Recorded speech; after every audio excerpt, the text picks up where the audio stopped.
மிக நெருக்கமான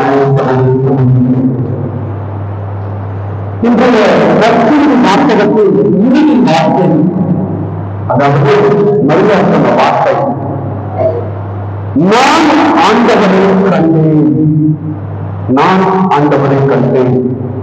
எஸ்ஐயாவை பார்க்கிற 12வது அதிகாரம் 4வது வசனம். எஸ்ஐயாவை பார்க்கிற 12வது அதிகாரம் 4வது வசனம் செய்கிறது, ஆண்டவருக்கு நன்றி செலுத்துங்கள், அவருடைய திருப்பெயரை போற்றுங்கள், அவருடைய செயல்களை அறிவியுங்கள். இயேசுவுக்கு மிகவும் முக்கியமான இதுவும் உலகத்திற்கு நெருக்கமான சகோதர சகோதரிகளே, இறை அனுபவம் என்று சொல்லுகின்ற போது உண்மையாகவே அது ஒரு உன்னதமான ஒரு அனுபவம், விவரிக்க முடியாத ஒரு அனுபவம். நான் ஆண்டவரை கண்டேன் என்று சொல்லுகின்ற ஒரு சொல்லிமுறைய தைரியம்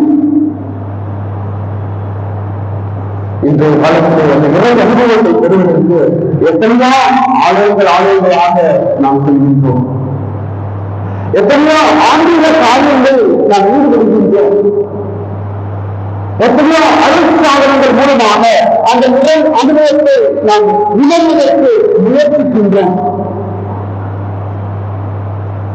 எப்படியான இறைவனை பெற்றுக் கொள்ள வேண்டும், இறைவனுடைய ஆட்சி எவ்விதத்திலும் என்ற குடும்பத்திலும் நாம் உண்மையாக பெற்றுக்கொள்ள வேண்டும் என்பதற்காக எத்தனையோ எண்ணிலடங்கா முயற்சிகளை நாம் எடுத்து வருகின்றோம். இயேசுவில் மிகவும் பிரியமானவர்களே, தவறில்லை. அந்த இறை அதுவரை அந்த இறை பாகத்தை பெறுவதற்காக பல்வேறு முயற்சிகளை எடுப்பது எந்த தவறும் இல்லை. ஆனால் நம்முடைய எண்ணம், நம்முடைய ஏற்றங்கள், நம்முடைய எதிர்பார்ப்புகள், நம்முடைய கனவுகள், நம்முடைய கண்ணீர்கள், நம்முடைய கட்டங்கள், இவையெல்லாம் உண்மையாகவே இறைவனை பறைசாற்றுகின்றனவா? மரியா அழுது கொண்டிருந்தார். வானவர்கள் கேட்டார்கள், ஏனம்மா அழுகிறீர்கள் என்று. ஆண்டவர் ஏற்று கேட்டார், ஏனம்மா அழுகிறாய், யாரை சொல்கிறார்?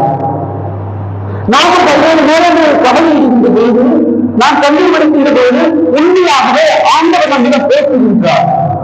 ஆனால் நாம் தான் அவரை மறந்து வாழ்ந்து கொண்டிருக்கின்றோம். ஆண்டவரை பெற்றுக்கொள்ள எந்தவன் இறைவனை பெற்றுக்கொள்ள வேண்டும் என்பதற்காக ஓடி கொண்டிருக்கின்றோம். ஆனால் நாம் தான் அந்த இறைப்பிரசங்கத்தை சுமந்து செல்கிறோம். அந்த இறைப்பிரசங்கத்துடைய மிகப்பெரிய பாத்திரம் நாம் தான் என்பதை மறந்து நாம் கொண்டிருக்கின்றோம்.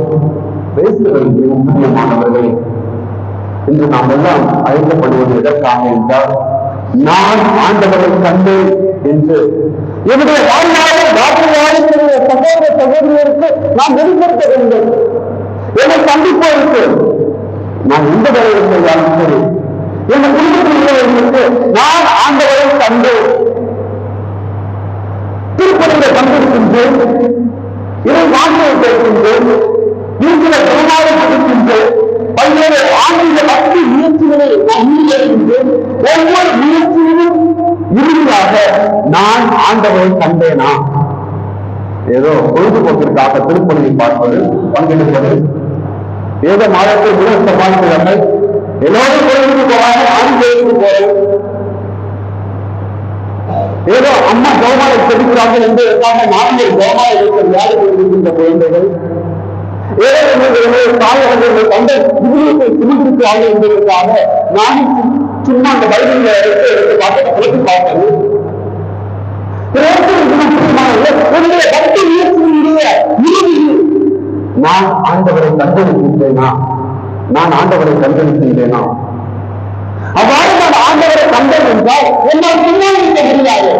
விசுவாசம் என்பது அதற்கு புதற்றி வைக்கின்ற ஒரு புதங்கள் அல்ல, மாறாக என்னுடைய விசுவாசம் என்னுடைய நம்பிக்கை வாழ்வது அது வெளிப்படுத்தக்கூடியது.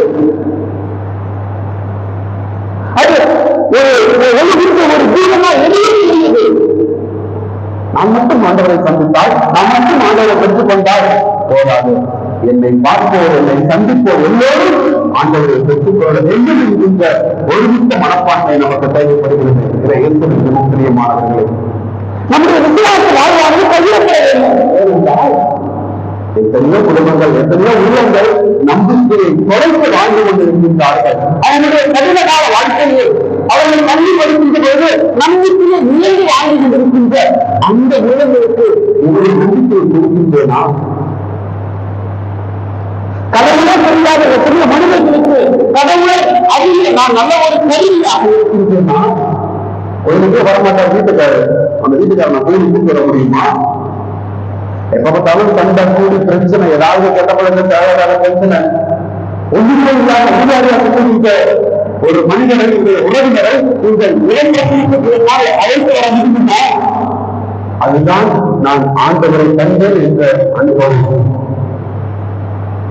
நான் பெற்றுக்கொள்ள நம்பிக்கையை உங்கள் இளம் அனுபவத்தில் ஏதாவது உறவு வாழ்வதாக நான் வெளியிட்ட முடியுமா?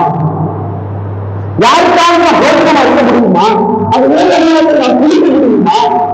அது நிறைய ஆட்சியையும் அந்த அர்ப்பணங்களையும் பெரியவருக்கு நான் நல்லதொரு கருவியாக இருக்க முடியுமா? மாணவர்களை வாழ்ந்து காட்டுங்கள், வாழ்ந்து காட்டுங்கள். ஆண்டவர் இன்னும் ஒன்றை நம்முடைய வாழ்க்கை செய்திருப்பார், செல்வி இருக்கின்றார், செய்வார். தொடர்ந்து நம்முடைய உறவினர்களுக்கு, குடும்பங்களுக்கு, நாம் சந்திக்கின்ற மனிதர்களுக்கு, நாம் வேலை செல்கின்ற அந்த அலுவலகங்களில் நாம் பணியாற்றுகின்ற பணியாளர்களுக்கு நம்முடைய நம்பிக்கையை கொடுப்போம். நம்முடைய வாழ்க்கை, நம்முடைய வாழ்வை அவருடைய வாழ்வை உயிர்ப்பித்து அவருடைய வாழ்வு ஏதாவது ஒரு வெளிவிடத்தை ஏற்று உதயமாக வெளியிட்டு நாமும் அவ்வாறு வாழ்ந்து காண்பிப்போம். இறைவன் ஒவ்வொருவரையும் விரைவாக ஆசீர்வதிப்பாராக. ஆமென்.